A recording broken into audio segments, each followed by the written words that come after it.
Indian automobile market लगातार boom पर है। दुनिया के ऑटोमोबाइल सेक्टर की नजरें इंडियन बाजार पर है और हो भी क्यों ना, देश का बाजार पिछले 5 सालों में करीब 56% की ग्रोथ हासिल कर चुका है।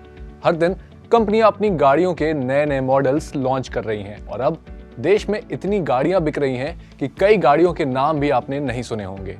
लेकिन क्या आप जानते हैं कि देश की पहली गाड़ी का मालिक कौन था और ये कब खरीदी गई थी? इस कहानी के पीछे एक नहीं बल्कि कई दिलचस्प कहानियां छुपी हुई हैं। कई लोगों का दावा है कि देश की पहली कार जमशेदजी टाटा ने खरीदी थी, लेकिन जमशेदजी टाटा से पहले भी एक ऐसा व्यक्ति था जिसने कार खरीद ली थी। तो आइए जानते हैं कि आखिर देश की पहली कार किसने खरीदी थी। कार खरीदने की बात पर आने से पहले ये जान लेते हैं कि आखिर देश में पहली कार कौन सी आई थी। आपको बता दें, वो दौर अंग्रेजी हुकूमत का था और साल 1900 की शुरुआत होने वाली थी।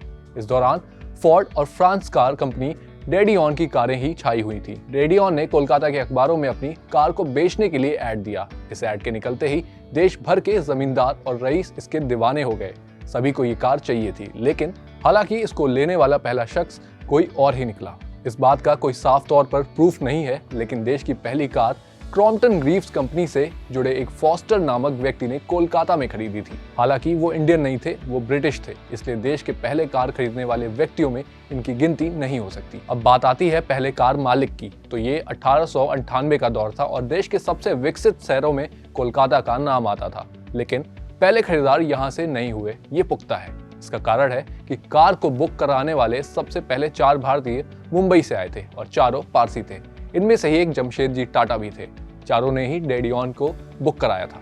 इसके बाद से ही ये कहा जाता है कि जमशेदजी टाटा देश के पहले कार खरीदार थे, लेकिन इस बात की पुष्टि नहीं की जा सकती क्योंकि बुक कराने वाले 4 भारतीयों में पहली कार की डिलीवरी किसको हुई ये साफ नहीं है। खैर, डिलीवरी जिसे भी हुई हो, आज के समय के लिए वो पहली कार खरीदने की शुरुआत करना ही बड़ी बात थी। आज जहां 2023 में गाड़ियों की बिक्री इतनी ज्यादा बढ़ गई है और हमारा देश दुनिया का तीसरा सबसे बड़ा ऑटो मार्केट बन चुका है, तो इस बात से हम सबको गर्व होना चाहिए कि हम वही देश हैं जो कभी गुलामी में जीने पर मजबूर थे और आज हम विकासशील देशों में सबसे बेहतर प्रदर्शन कर रहे हैं। आपकी इस बारे में क्या राय है, हमें कमेंट बॉक्स में जरूर बताएं। साथ ही अगर आपको ये वीडियो पसंद आई तो इसे लाइक करें, कमेंट करें और साथ ही साथ इसे शेयर करें।